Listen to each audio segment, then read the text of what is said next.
Hello.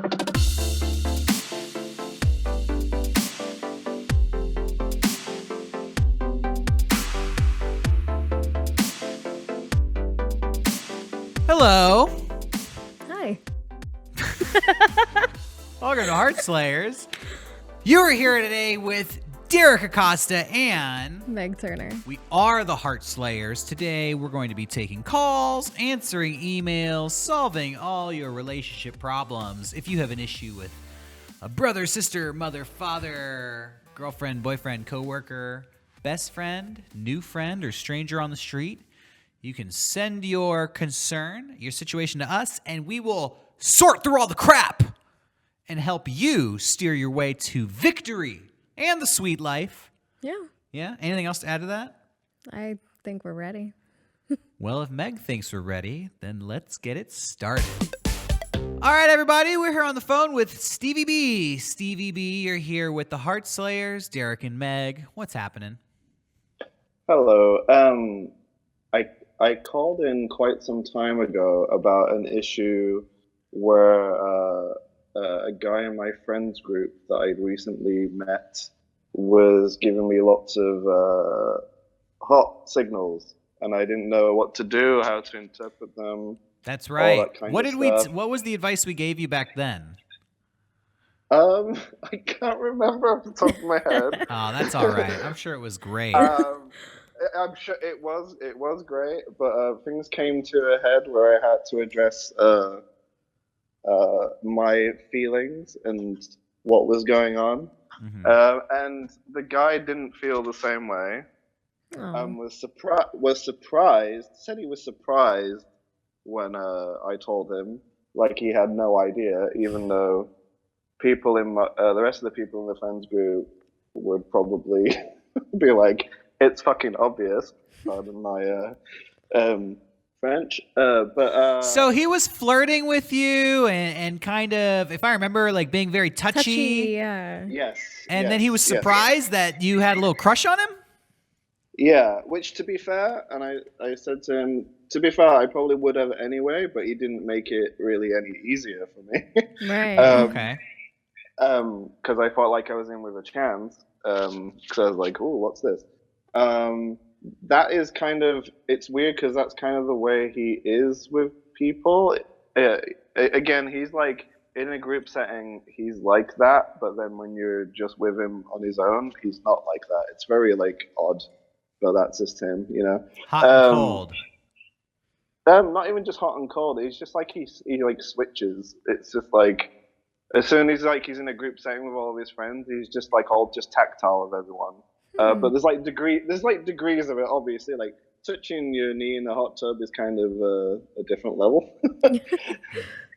But when this was addressed, he said he thinks of me like a brother, which is a very I don't know go stroking my friend's legs, my brother's knees in hot tubs. But you know, that's beside the boy. But it's strange because I find it very difficult. We're quite close, and I have to see this person on a very regular basis because he's in this group of friends that I see, and if I'm not seeing this group of friends, I'm speaking to him. You know, I'll see him in person, and it's very hard for me. I guess the question is, he has a large impact on my emotional state anytime, and I don't like it. And I find it very hard to handle because I'm used to if someone rejects me, I usually have the luxury of never seeing them again. Right. You know, and then you just get over it and get on with your life. I have to see this person and interact with this person all the time. And I've tried things like distancing myself. That doesn't work. Try just go all in and just be like, just get used to it. That doesn't work. It's just I don't like that my emotional state can be affected by this person, and it's not fair on him either. But I find it very difficult to understand how we're not a thing because from what I know of his type, I'm his type, and we get on so well. And I've said this to him to his face. I don't understand it, but yeah. Then he said he just thinks of me and everyone in that group like brothers. Hmm. But so yeah, my main question is, how would you handle uh, if you had to be in this friends group where this person is always there, you're always going to have to interact with them, but you have these feelings that you can't quite rationalize and just be like, look, he doesn't like you, get over it. Da, da, da. Yeah, I just find it. Yeah. Okay. How do you handle that? So you have a friend that you have a crush on. They know that you like them, but they don't want to get involved. But they continue to flirt with you, and it kind of drives you crazy a little bit. Well, actually, so he doesn't flirt anymore. Okay. Since yeah, he doesn't. So he doesn't flirt anymore. But that doesn't change anything. Yeah, you Like with still me. have an attachment to him. Yeah. The bond has already been made. Yeah. Do you I mean, does it bother you that he doesn't flirt anymore, or do you appreciate that he doesn't flirt anymore? How do you feel about that? That's an interesting, very current question. What I observe now is he's very, so as I said, in these group settings, he's very tactile, etc., etc. Yeah.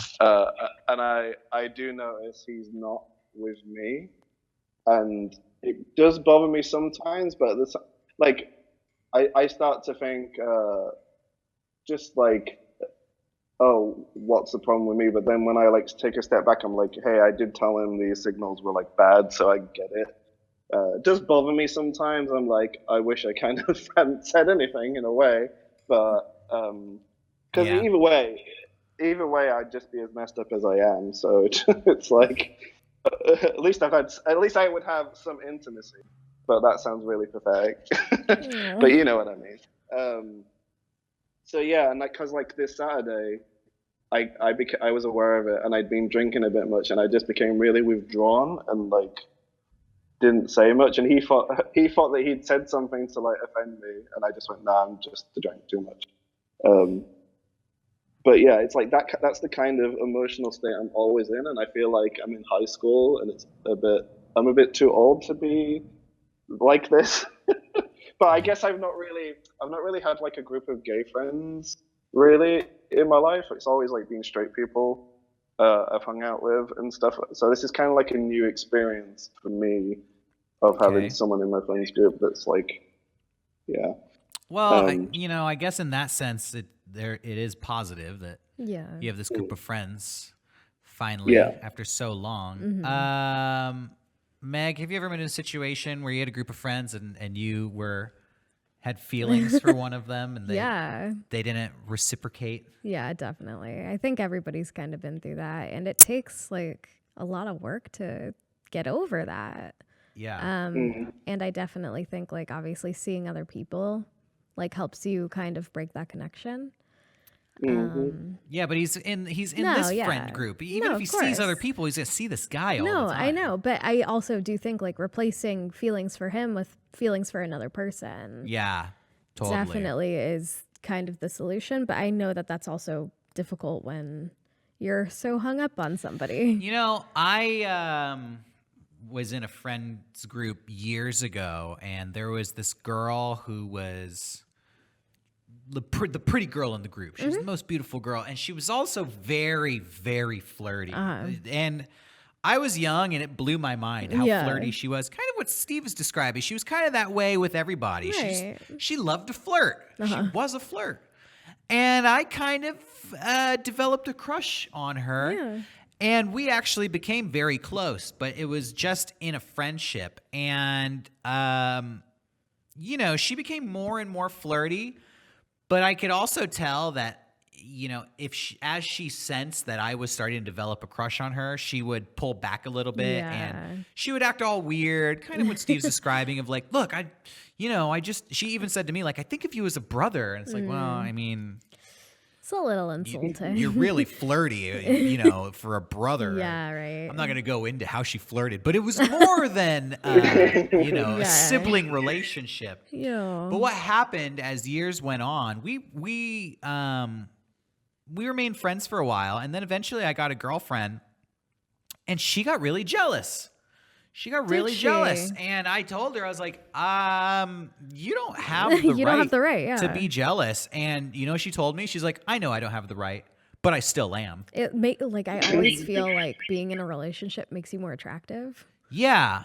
And so there was so much going on in that dynamic where I think legitimately that person just liked the attention. Yeah. And honestly, kind of this sexual aspect to the attention. I think they got off on it. Oh, I think totally. they got off on having everybody want them, but rejecting everybody. Like everybody wants me, nobody can have me. It made them feel superior. And then this feeling of like, oh, you don't want me anymore? Like I thought you were in love with me and now you're not? Like it hurt him a little bit. Yeah. And on one level, well, go ahead, Steve. What? So this guy, I mean, he was actually quite responsible and like, he didn't do the thing of like what you would expect from most people, like, oh, I never did that, and oh, I didn't mean that. He was like, oh, I can see why. Yeah, I apologize. I can see why this has happened and why you feel that way, and yeah, I take complete responsibility. And he would always be like calm and just like, yeah, he would never say that I was being stupid or anything like that. Like, what I think has happened is, because what I tried to say, I was like, when you first met me, like, forget about, like, you know, you said you see me as a brother now. I was like, but when we first met and you were doing all the stuff, like, was there anything there then? Like, when you didn't know me, like, you know me now? And he said, he said no, which, and I was just like, right, okay. But, like, yeah, it's, so he never like denied, he never pretended that he wasn't doing certain things, but and he said he feels bad because that's his personality, and it's like I'm trying to get him to like reduce his personality. And I said, well, no, I said, you do what you want, but just realize that your actions have consequences. That's, you know, Right, he you has do a what you. I'm not personality telling that you could to be anyway. misinterpreted. Yeah. And yeah, so since he's never, yeah, so he's not been flirty since, but it doesn't change anything.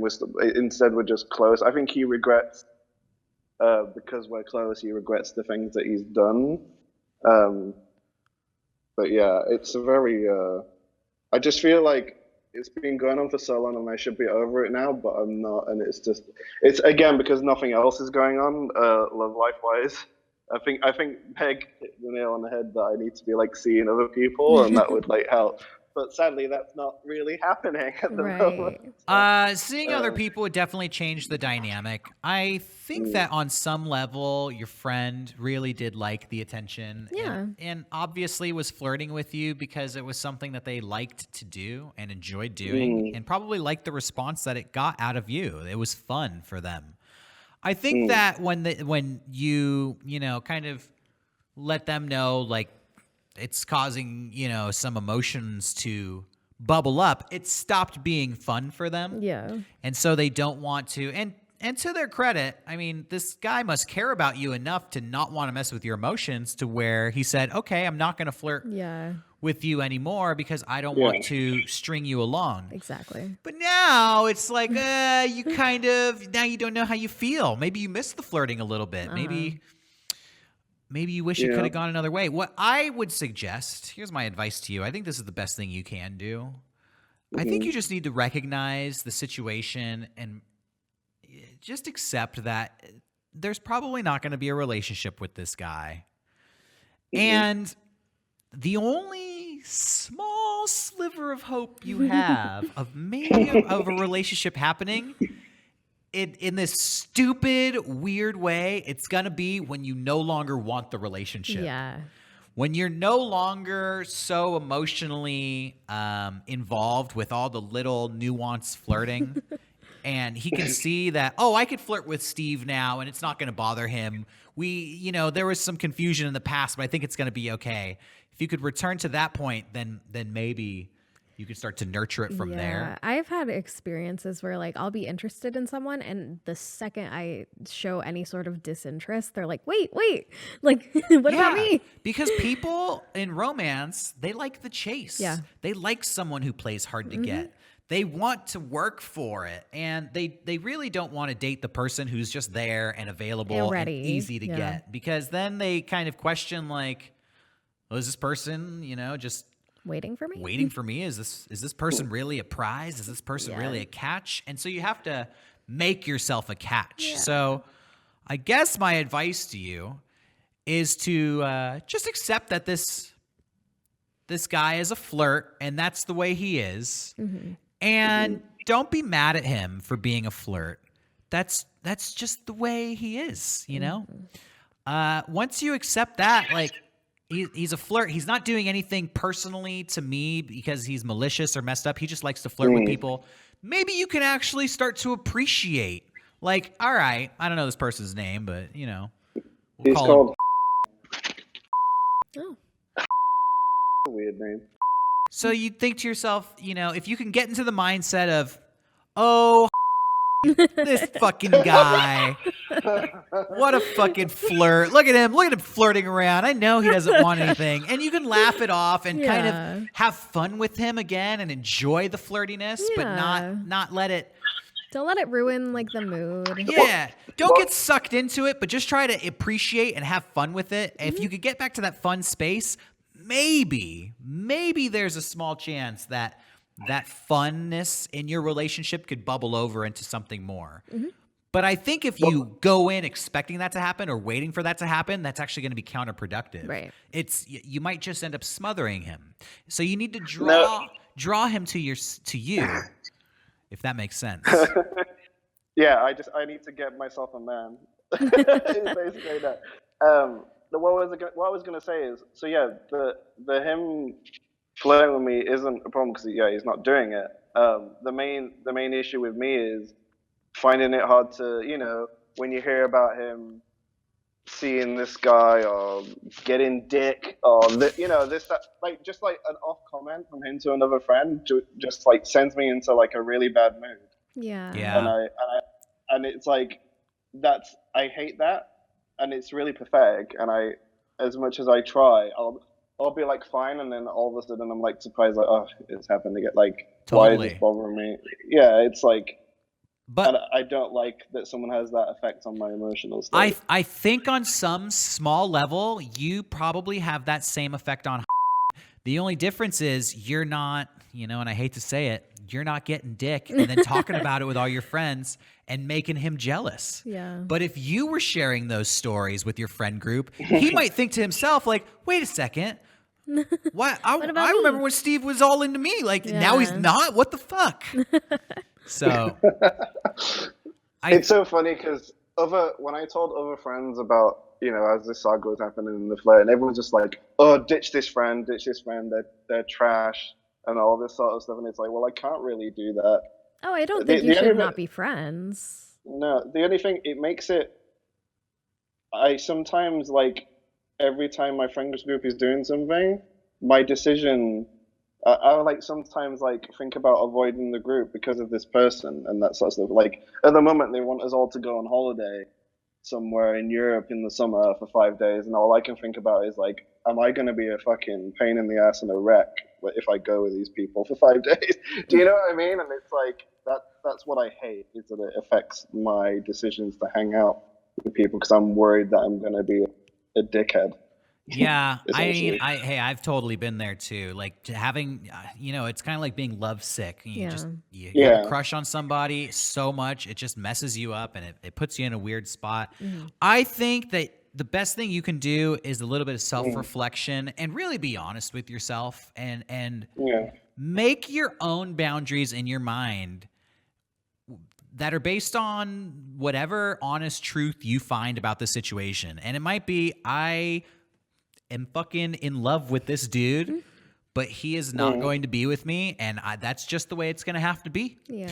And you kind of, put that armor on and you toughen up a little bit, but you don't try to force yourself to get rid of those emotions, because trying to force yourself to get rid of those emotions is probably going to be counterintuitive. Yeah, it only makes it worse. You're going to be focusing on it so much, it's going to be impossible to stop feeling it. When you just accept it for what it is, I have a huge fucking crush on this guy. I actually kind of miss that he flirts with me, but you know what? He doesn't want to lead me on, so I appreciate that on some level.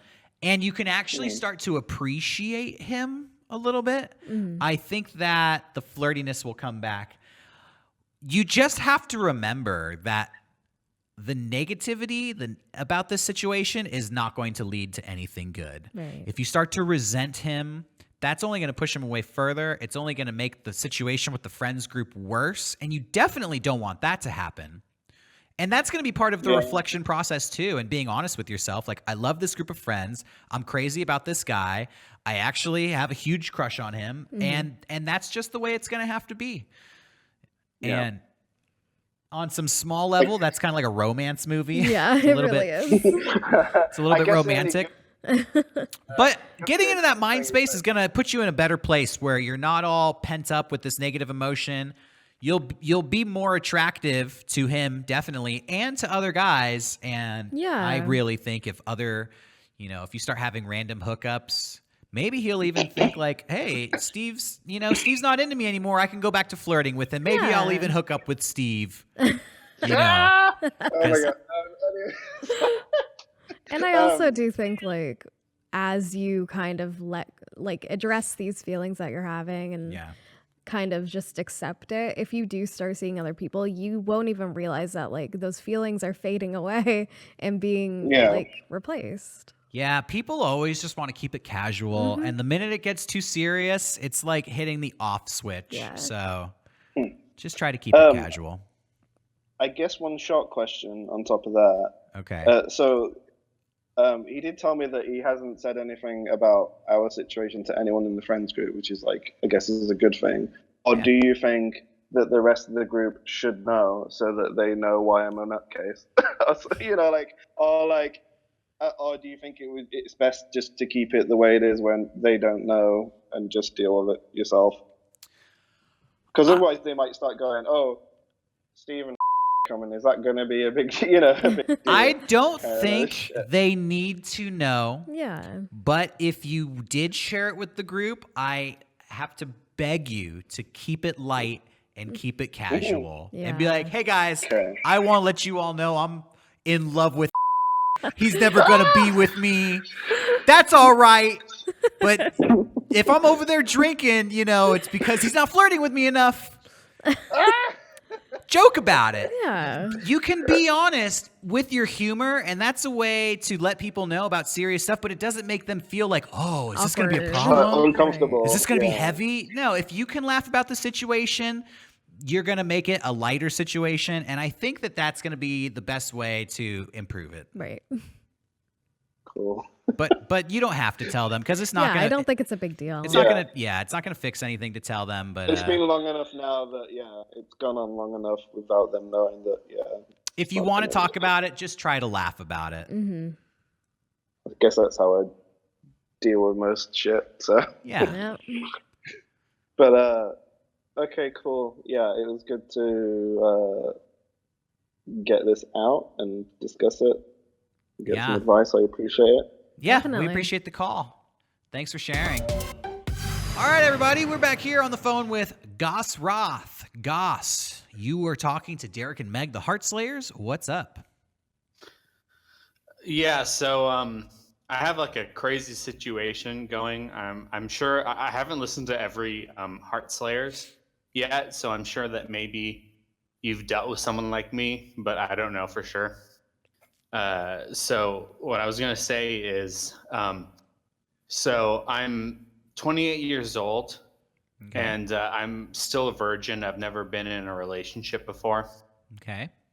And to add on to that, I've been trying to deal with my mental situation recently. And there's a thought that I might be bipolar. And that was a big, surprise my situation. I guess it's not that surprising. My brother is as well, but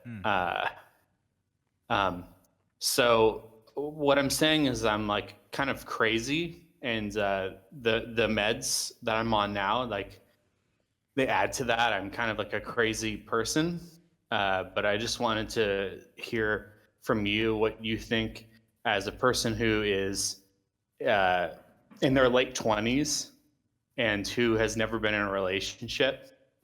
what they should try to do. And I've been on like dating apps and stuff, and I've been on dates, but still it's difficult. Okay. So 28 years old, and even though were you recently diagnosed as bipolar? I can't be diagnosed because I didn't experience mania until I was until I took antidepressant medication. So they literally can't diagnose you as that. So I'm still on a major depressive diagnosis. Okay. But I think when it comes down to it, I'm probably in the spectrum. So like you have autism spectrum, but there's also bipolar spectrum. Right. Okay. So your question is, how should you approach dating life now that you're 28 and you have I want a relationship. I want to find someone who I connect with. Totally. And yeah. Well, I would say first off, I don't think that you should label yourself as crazy. Absolutely not. Because you're gonna, I would hate for you to get in your own way of finding a relationship because you think you have a complex that is going to scare people away. Right. I think that moving forward into a relationship, you're just going to have some optimism. Yeah. And a lot of times people end relationships on their own before they ever get started because they kind of like psych themselves out. You know what I mean? What have your past, have you ever, you say you use dating apps. Have you ever gone on a date? Do you have any experience at all dating? Yeah. So I've been on like a couple dates. My first one didn't go too well. She wanted to see a movie, and like that's like the absolute worst first date. But regardless, I've been on like a couple, but like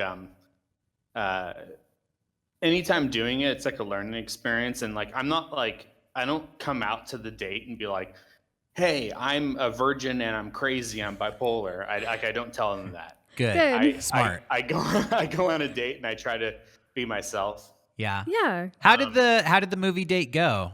How did that work out?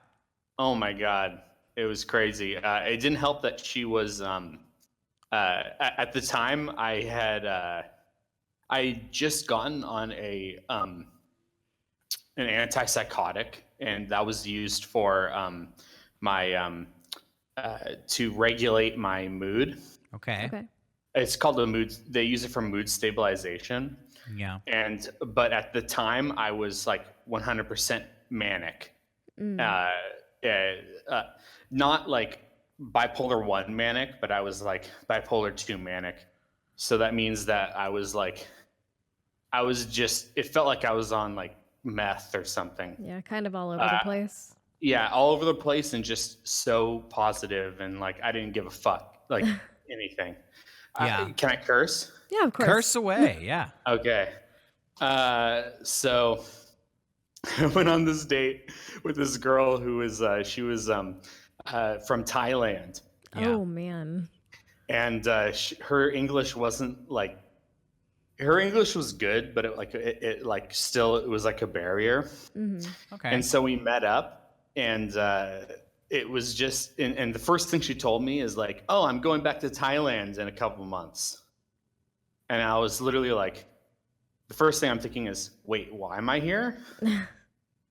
Yeah. Right. Yeah. Like, what's the point? So yeah, from there it just didn't go that great. But I had a recent date, and it went like really well. But the problem is the girl, she was, I should say woman. I'm an adult. I'm 28 years old. That's fine. The woman, she was I don't have a problem with her weight necessarily, but she was also like not that much shorter than me. So Okay. I just felt like she was a very like large human being. Okay. Like I felt like a small man next to her. And I in the end I didn't like take it farther than that, and like I felt like an asshole because like it was the first situation that I ever dealt with where my standards like were more than this person who I thought was a great person. Mm-hmm. I mean, everybody has a personal preference. So, were you not attracted to her? Is that what you're saying? That's what I'm saying. Yeah. Okay. But I thought she was a good person. And that's fine. There's nothing wrong with that. Let me ask you, was there a potential to have sex there and you said, no, not going to do it? Absolutely. Okay. I think you're doing fine. Well, that's cool. That to me proves that, you know, you are capable of getting out there and laying it down. I just was looking for maybe like your thoughts about someone in my position who is a like I'll say that one of the things that helped me with the medication I'm on now is that it had an anti-anxiety effect. Okay. And I didn't know it. So anxiety, a lot of times you think about it like, you know, it's like this thing that's like tangible and you have like panic attacks and whatnot from it. But my anxiety was like intangible and I had no idea that like it stopped me from doing all these things in my life, my whole life. Mm-hmm. Oh. And suddenly I'm on medication and like those walls are being broken and suddenly I don't care that I get ghosted and like whatnot on like dating that's great. apps. I think that's cool. I think that, you know, based on what you're saying, you know, you're making progress and you're improving yourself. Mm-hmm. And much like when I started this conversation with you and I said, don't label yourself as crazy because you don't want to discourage yourself or count yourself out too early. I also feel like you shouldn't put too much worry or thought too much into the fact that you're still a virgin. No. Because it's really, it's a much bigger deal in your mind than it is to anybody else. Frankly, I don't Okay, can I add something to the story? Yeah, sure, go ahead. This one time on Tinder. All right. I met with this one girl and we connected and the first thing she said was like, can I come over? We never talked before this. Sketchy. She wanted to come over. And so I thought instantly like that only means like we're gonna fuck. Yeah. Like why else would you want to come over? Sure. 70% chance, I'd say. Yeah. Yeah. And so she came over and I just tried to be myself. Maybe she wanted me to take the reins and like be dominant in that situation. I don't know. Mm-hmm. But you never know. We kept talking on my bed and she kept going into me. And finally she was asking me about, you know, my past relationships. And like, I'm just not a liar. Like I don't really care to lie. And so I told her my situation. And the thing she told me was, oh, you'll find somebody. It was an instant no. Uh-huh.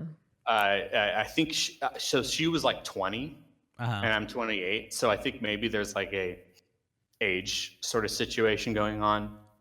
But I mean, maybe she would have felt guilty taking your virginity through a hookup. Yeah. She might have, but I thought about that too. But I'm just saying like, it's complicated. Even though I want to say that I want to be like just honest with myself and be myself, there is real things. There's real blocks in me becoming sexually active and a person who can be in a relationship. I get it. And I don't, you know, in that situation, you probably thought she's coming over, she wants to have sex. It probably made you nervous. Mm-hmm. Oh, I was absolutely nervous. I was a loser. Yeah. But I don't know. I just don't. It doesn't matter whether or not I was. If I was manic in that situation, it wouldn't matter because in the end, she was expecting me to take the reins and be. And initiate that sexual situation, and I have no idea how to do that. Well, even if I was manic. Right. I'm gonna tell you right now. I'm gonna give you the advice. All right. If we could go back in time to that situation and you could do it all over, my advice to you would be to roll back your expectations. You know, you've never had sex before, so hooking up with a girl on the first night you meet her, that is not something that you're going to enjoy. No. And it's going to be a little bit of a, you know, you're going to be out of your element, frankly. With that girl, it came to a point where she was probably wondering, like, why isn't this guy making a move? What's going on here? And she felt compelled to ask. Can you tell me, how do you make a move? When she was leaning into you and giving you these signs, you reciprocate. That was probably the moment where you should have kissed her. Yeah. And okay. But here's the thing. Just because you kiss a girl doesn't mean that you guys are going to have sex. Right. And this is what I was going to say. I feel like you should roll back your expectations. And next time you go out on a date with a girl, don't be thinking about like, oh, are we going to have sex? Is this going to be the girl? Just try to aim for like a nice kiss. Yeah. And then leave it at that. This girl doesn't need to know that you haven't had relationships in the past. You'll be a little bit mysterious. You'll be a little bit romantic, you know, and maybe she'll go home thinking about how great that kiss was, and she'll want to see you again. And next time you could just take it slightly further. You could build up slowly to having sex with somebody. Yeah, like once you kind of learn body language, you'll know right away like when you should kiss somebody, when you should like embrace them. I'll add to this that for the longest time I thought I might be on the autism spectrum, but in the end I'm not. I can understand like certain social cues, and body language. Sure. Right.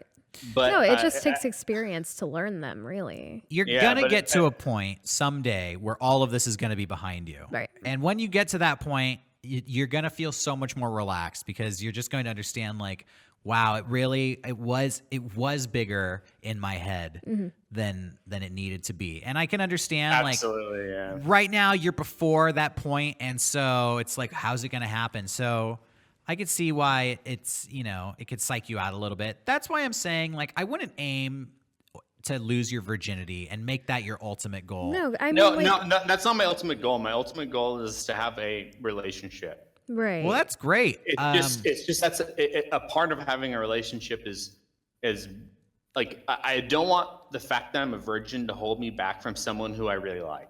Yeah. Well, as long as you don't let it hold you back, it won't. Is it safe to say? I don't know about that. I'm sorry. I don't know about that. I think that there are people out there who I might really like. Yeah. But they have an issue with the fact that I'm unexperienced. I think that's reality. You might be right, but I don't think that they care so much that you're a virgin. I think it's all this other stuff that comes with the with the lack of experience, not necessarily the. No, sex. I was talking strictly virginity. Yeah. I think it's safe to say in the future that if you are in a dating situation with a girl, you've just met her, she's come over to your house, and you're both laying on the bed. That's indication number one. That's your moment to go in for a kiss and just go in for a kiss. Yeah, just go in for it. And there's no like rape sort of situation. Like, how do I? If she pushes you away, then you stop. Okay, is that it? But I mean, hey, cut him some slack. Okay, he doesn't have the experience. No, I know. All you're going for is a kiss, okay? Yeah, and then you gauge it from there. If she didn't want to, I meant like if she pulls away from a kiss, then you stop there. Yeah, and then I'm gonna say if it's like, whoa, what are you doing? I didn't want to kiss you. She'll survive. Yeah. You'll survive. It might be a little bit awkward, but frankly, at that point, I'd be wondering like, we just met on Tinder and you're lying in my bed. Exactly. And you're leaning into me. You're giving me all the signs that you wanted me to kiss you. Yeah. You know, you don't have to get mad at her, but this is what I'm saying. When you ask like these concerns about, is this going to be rapey or whatever? Again, I feel like in your mind, you're jumping to sex, and I don't think you need to go there so quickly. Okay. Just aim for, you know, just be flirty, you know, try I mean, there's a ton of like I've never physicality flirted. I know, it's tough. It's tough. I get what you're saying. Yeah. I just haven't been there yet. Here's the thing. Age is just a number. So it doesn't matter if you're 28 or 18 or 40 years old. Everybody's going to be awkward their first time. Yeah. You're going to have to force yourself to have a breakthrough for your first time. And you're going to stumble along the way, but you're going to learn some things along the way too. I have miscalculated situations where I thought a girl was into me and she wasn't. And I'd be like, oh, I'm sorry. And not never going to talk to you again because this is too awkward now. Yeah. It happens to everybody. But that is really the experience that you need to get better at this stuff. Okay. Just, relationships that just happen and they're easy, that's kind of hard to learn from. Mm-hmm. And it's really the mistakes that you really learn from. So what are some ways to flirt that we could throw at him? Holding hands, making some light body contact, cuddling, putting your hand on her knee, making eye contact. You do all these things, pretty soon you're going to be making out. Yeah. And then you're making out, and pretty soon, if things are going good, and if you guys are into each other, it's just naturally going to happen. Yeah. So the real problem, what's going to get in your way is your own overanalysis, overthinking it. Mm-hmm. Your mind is gonna fuck you up in this situation. Yeah, you kind of need you just need to go into autopilot. I'm 17 years old. I feel like I'm like in the mental state of like a teenager. Totally. And that's what's really difficult. That's what I'm saying. Like, age is just a number. I'm sure in all these other aspects of your life, you're way more mature and you figured things out. But this is the one thing where you kind of feel like, God, I'm still like a stupid kid. If I'm reading the situation correctly. I think that's okay. But just, my advice to you would be just try to, like I said a moment ago, turn your brain off a little bit. Go into autopilot. Yeah. Just, let nature run its course. Exactly. Please don't have too many expectations or too high of expectations for any of this. When you meet a girl, don't expect her to have sex with you. And honestly, when you have sex for the first time, don't expect it to be that great or enjoyable. No, nobody's first time is great. Yeah, everybody's first time kind of sucks. I'm not like thinking that this is going to be the best time. I just want to get it over. Well, you know what? Then I wouldn't even suggest this to every caller here. But for you, I would just find somebody who is down to hook up and just hook up with them and just get it over. Hey, you already got one person in your place. Yeah, that girl who you said you weren't very attracted to, call her back up. No, that's not fair. All right, maybe not her, but... Okay, wait. Before I get off, can I just say one thing to the audience? Sure. I'm 28 years old and I'm still a virgin, and I'm sure some of you out there are too. Okay, yeah. And I'm just gonna say it's difficult, and you're not the only one, and it's gonna take a lot from you to get out of your situation, and it's not gonna happen instantly. And you're not going to find the one magically. Yeah, I mean, I think that you hit the nail on the head. There are a lot of people out there that relate to you. And I will go even further to say that once you have sex, that's not going to be the end of your journey. No. You are searching for a relationship, and I can almost probably guarantee that the first person you have sex with is not going to be that relationship you're looking for. There's just a lot more hurdles, just compatibility issues beyond having sex with somebody. Yeah. There's all this other stuff that is going to come up later on. So it's not going to be this magical cure-all. It's not going to solve everything. It really is just going to be almost like a statistic. Like, I've done it. But you're still going to feel like the same person afterwards. You're going to feel slightly different. You feel a little bit proud of yourself because you've overcome this challenge. But I'm just trying to say, I guess, don't build it up too much in your head. Okay.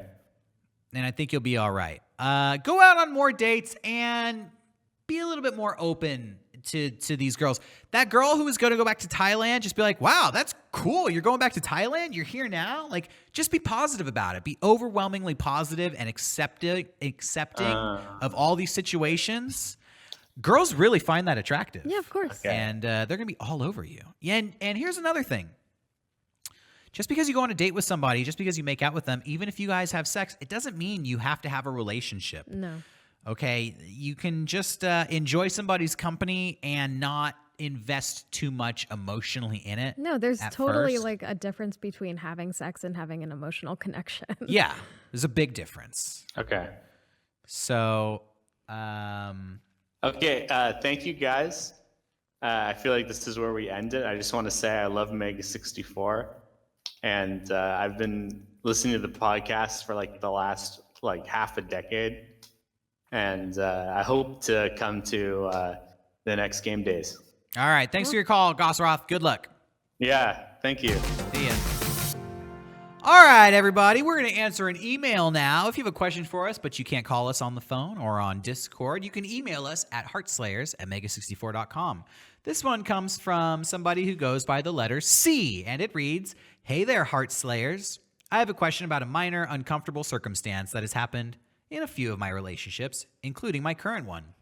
Simply put, how do I handle other people sliding into my DMs while I'm in a relationship? I have no trouble turning these suitors away, but I don't know what to tell my partner. Do I tell them someone tried to flirt with me? To be as open as possible at the risk of making them a bit upset and jealous? Or do I hide it from them so they don't have to think about it at the risk of them stumbling upon the messages later? Recently, 3 different girls tried hitting me up in the span of a week, and I told my partner about each one. She didn't get mad at me or anything, but it was certainly a bit awkward, and obviously both of us wish the 3 girls had never dropped a hey. If it happens again, do I tell my partner or just quit bothering her with the information? Thanks, C." What do you think, Meg?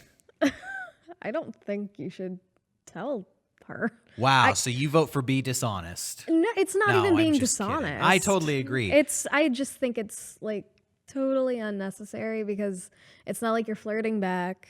I mean, Yeah, it's a bit silly to inform your girlfriend about every girl who slides into your DMs with a hey. yeah. How do you handle it? If I were in your position and I were you, I would respond to those girls, whatever they said, be like, "Hey, I have a girlfriend, so I'm not gonna, flirt or, I'm not interested." I wouldn't even respond. If you were I going to mean, respond, okay. if it was somebody you knew, like, "Hey, Okay, yeah. we have class together. You want to go get coffee sometime?" Maybe like, "I have a girlfriend, so I'm not going to go on a date with somebody, but Right. I'll see you in class." Then Yeah. delete the message and move on with your life. Yeah. It's- And like if your girlfriend's like going into your own DMs to like kind of snoop on you, that's super distrusting. Yeah, I mean, your girlfriend shouldn't be snooping in your No. DMs anyways. And even if she stumbles upon them and she sees your perfectly appropriate response, she would probably be like, "Yeah, I got a good man." Yeah. It would be reassuring to her. So you don't even have to delete them. But think about it like this. Remove yourself from the world of the internet. Imagine you're walking down the street to go meet your girl at a restaurant for a date, and on your way there, 3 girls walk past you and they're like, Hey. "Sup, hey." You gonna sit down at the restaurant and be like, "So on my way here, 3 girls flirted with me." No. You're just gonna sit down and you're gonna have a nice date with your girlfriend because that's the point of what you were doing that day. Yeah. You just ignore these harpies that are trying to get at you, I mean, and you'll be fine. I feel like maybe it was like if it was a really strange situation, like, oh my And God, you some can girl laugh just about grabbed it? my junk. Like, Yeah, then share that with your girlfriend. Yeah, but I mean, or she might even notice like, oh, that girl was just flirting with you. Haha. Like my boyfriend does that to me. And I'm like, wait, he was?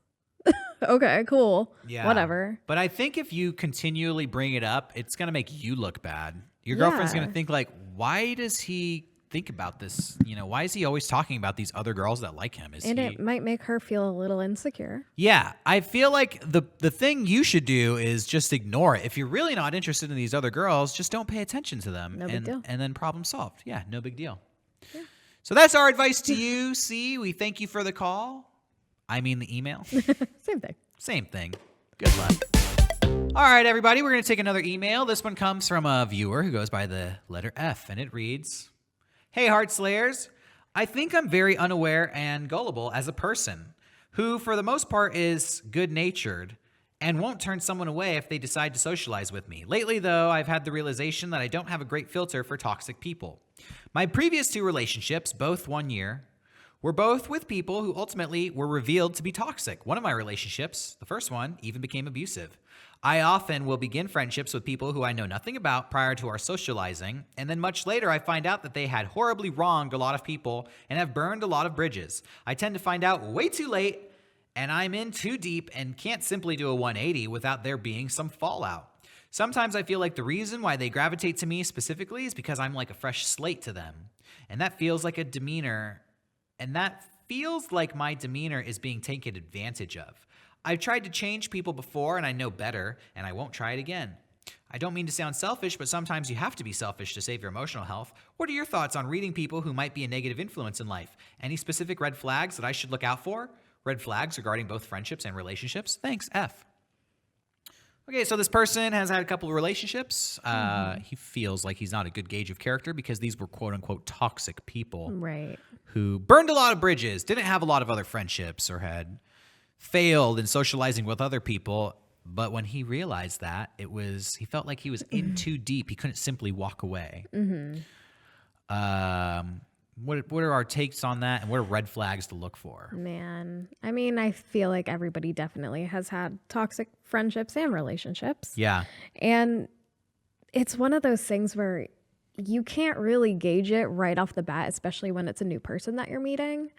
They don't show, well, sometimes they do, but typically in my experience, they don't show the signs immediately. Yeah. That toxicity kind of builds up, like as you start to realize, oh, this is that trait, whatever. Yeah. So, I mean, a warning sign that I definitely have experienced is they don't ask about you. They don't care about you. Oh, like self-centered? Yeah, super self-centered, super selfish, only talks about themselves. You know, the red flag that I look out for most is unnecessary negativity directed at other people who aren't me. Because in my experience, I found out that they direct negativity at other people. And at first it makes me feel special. Like, wow, they really, like, they're mean to everybody else, but they're nice to me. Yeah. But eventually, all those other people magically go away. And then there's nobody left for them to be negative to except the one person who's still sticking around. And I've been there where suddenly it's all focused on me. And I'm like, what the fuck? Like what'd I do? So now when people are like unnecessarily mean to their quote unquote friends or their family, you know, anybody who's like, my fucking mom is a bitch. I'm just thinking like, whoa, if you can't get along with the person who gives you so much love in your life, you're probably not easy to get along with. Absolutely. In my opinion, toxicity is somebody who is so negative, it starts to make you feel negative. Oh, absolutely. Yeah. So the negativity is the number one thing I look for. People who just aren't nice. Yeah. Another one is if they demand all of your attention all of the time. Yeah. That is so bad. And they're manipulative about it too, because then they make you feel bad for not doing what they want to do. Somebody who like doesn't let you do your own thing, you know, they can't stand to be away from you, or they get too jealous when you hang out with other people. Yeah. And it goes for friends and relationships. Yeah, definitely. Possessiveness. And the best thing to do is tell those people F off. Yeah. Frankly, you're not the problem. No. Clearly, they're the problem. Yeah. If you're like encountering these people that are making you feel bad, no matter how toxic they might be, it's affecting you. Yeah. So you just need to get away. Now, if you're spending time with somebody and everybody loves them and everybody has nothing but positive things to say about them and they seem to get along with everybody great, but somehow you guys are having a disconnect, I don't think that's a toxic person. That's a situation where I would really reflect, like, what's going on in this relationship? What like, don't I like about this? Am I the problem? Is it just that there's a lack of compatibility here? Yeah. But if they can't get along with anybody, everybody they meet, they have a problem with, they burn bridges, and you're the only person in their corner, I would definitely be looking for the eject lever on that one. I'd be thinking, like, what is the problem here? Where, like, what does everybody see that I don't? Like, Exactly. How come nobody is backing this person up or supporting this person? What did they do that I haven't yet experienced? So, and people in that situation get so manipulative. They go, God. wow, everybody's left me and now you're going to leave me too. Oh, okay. And they try to make you feel bad. And when I was younger, that would work on me. I'd be like, Same. oh, no, I'm sorry. I'm the one making you feel this way now. Now that I'm older and wiser, fucking yup. I don't have time. I'm leaving too. And you know why? It's because your ass sucks. And if I stick around here, you're just going to be a piece of shit to me. Yeah.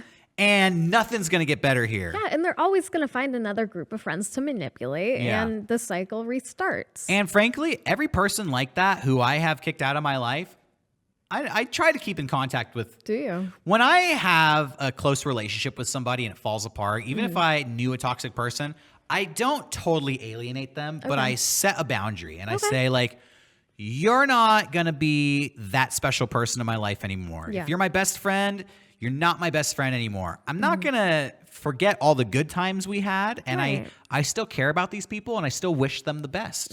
And so I have no problem, like, loosely keeping in touch with them. Right. Yeah, Like, I have a couple friends like once every few years, maybe. I was going to say 6 months, but honestly, once every few years, they could send me a message. I'll be like, oh, how are things going? They'll be like, I'm doing really good. And I think that makes me happy. Yeah. And I find that their lives get better when I'm not in that situation with them. Exactly. Because when they're toxic to you, in this strange way, you're also toxic to them. Yeah, because you're feeding into what they want. And Yeah, you're like enabling them to act that way. And you're saying, nobody else will tolerate when you act this way, but I'll tolerate it. And as long as they got one person who tolerates that crap behavior, it's going to continue. Only when they have nobody tolerating their BS do they go, maybe I should be less negative. Exactly. So you're actually doing them a favor by not sticking around. So I think we've sufficiently answered that one. Thanks for the email. We've got one more email here. This one comes from a viewer who goes by the letter M, and it says, hello. So I am in the dating scene, but unfortunately have not been able to land a date as of recently. But I do worry that when I do eventually meet someone and bring them over to my house, they will see my collection of anime figures and that it might scare them off. The thing is, what I collect is primarily female characters, and the most titillating that I own is characters in bunny outfits, but that is the extent of it. I feel it's important to note that I do display them, so they are in a nice case in my bedroom. But I worry this might be seen as weird or a huge turnoff for anyone I may bring over. Granted, I am most likely going to date someone who semi-understands or is into anime and video games. With that being said, should I get rid of them? Should I hide them? Thanks, M. Meg. Yes. You meet a guy, you like a guy, you go over to his house, you go into his bedroom for the first time. There's anime bunny figures in a glass display case. What do you think? Well, I'd first inspect them and see if they're like fucking good figures. Okay. I'd be like, okay, all right. I have knowledge of anime and video games. I think it definitely depends on the girl. It does. Because I know girls that collect those kinds of figures too. Yeah. But I mean, I do think that there's a certain age where you kind of let go of that kind of decoration. This is what I'm going to say. Okay. I believe that every girl's struggle in a relationship is... Taste. No, not taste. Okay. Dating a guy with some level of maturity. Okay. Right? Yeah. Like, you don't want to date an immature guy. No. So if he has anime figures, it's not a deal breaker. No. But it might be a sign that he is too immature for what you're looking for in a relationship. Yeah. If you're into anime, if you're into video games, maybe that is your perfect maturity level. Maybe you go, cool figures. Yeah. I collect figures too. Exactly.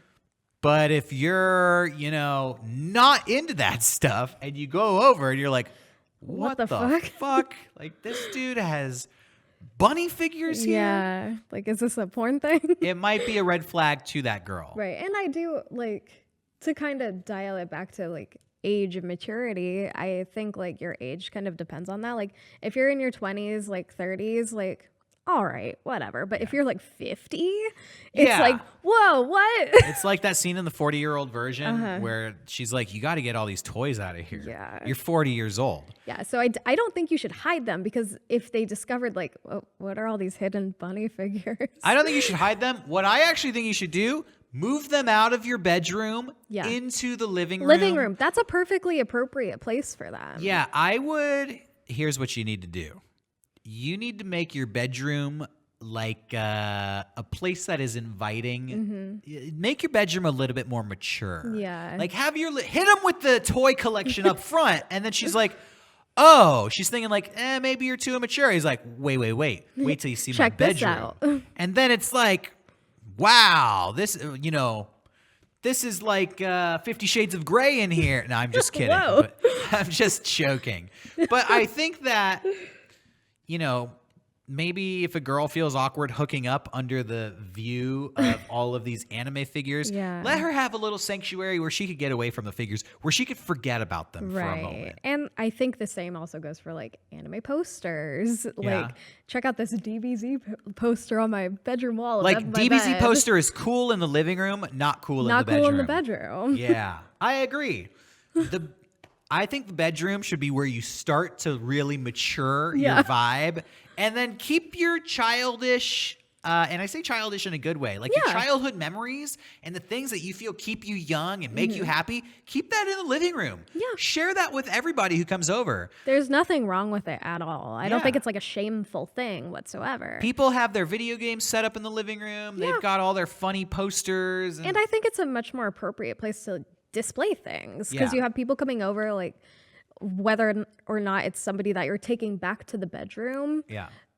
People can appreciate your stuff in there. But in the bedroom, that's where the adult stuff happens. Exactly. And like, even though the figures are technically kind of adult bunny outfits. I do think that they should live in the living room. Yeah, definitely. Living room is for all the happy-go-lucky stuff. Yeah. Bedroom is for the business. Yeah. So don't throw your figures away. Move them out into a more openly accessible place. That's our advice to you. Thank you for your email, Em. Hope this helps. Good luck. All right, everybody. Thanks for watching. That's our show for the day. Hey, if you support us on Patreon, patreon.com/Mega64, you get to see these episodes 1 week, sometimes 2 weeks early. Lately, we've been getting 2 episodes up on the Patreon. Yeah. Before. Yeah, early access to all of our supporters. I mean, it gives you the competitive edge in all of your relationships, having early access to this information. You can follow us on Twitter at Heartslayers. We also have an Instagram and a Facebook fan page. Follow us on all of them. Yeah. You can find out what's happening in our personal life on Twitter. I am at Gustavo. And I am at Furnace Woods. We also have personal Instagrams. Derrick Acosta only. And Furnace Woods. That's right. We will be back in 1 week. We are now taking calls on Monday afternoons at 4 p.m. Pacific time. We were at Tuesday, but you know what? We got to get to this earlier in the week. It's just so much fun. We don't want to wait. So from now on, we're going to be Monday at 4 p.m. So don't miss an episode. Please call us at bit.ly/Heartslayers. That's the link for our Discord. I know we just threw a lot of information at you, but you'll be able to handle it because you're smart. Oh, last thing I want to say. If you have your own take on any of these situations, feel free to leave a comment on the YouTube page below. We read the comments. Sometimes people really disagree with us. They do. Yeah. I mean, to each their own. But sometimes people give their own great advice on some of these situations. You know, a few weeks ago, we gave advice to some guy who was like, this girl hasn't responded. And we said, send her some Shrek memes. Yeah. Great YouTube comments on that one. Whoops. I stick by what I said, but I really like the discussion in the comment section. So please feel free to say whatever you want. We're not going to judge you. I really appreciate it. Positive or negative, it's all good. Yeah. Thank you for watching. One more time, I'm Derrick Acosta. And I'm Meg Turner. We are the Heartslayers. We'll see you next week. Bye. Bye.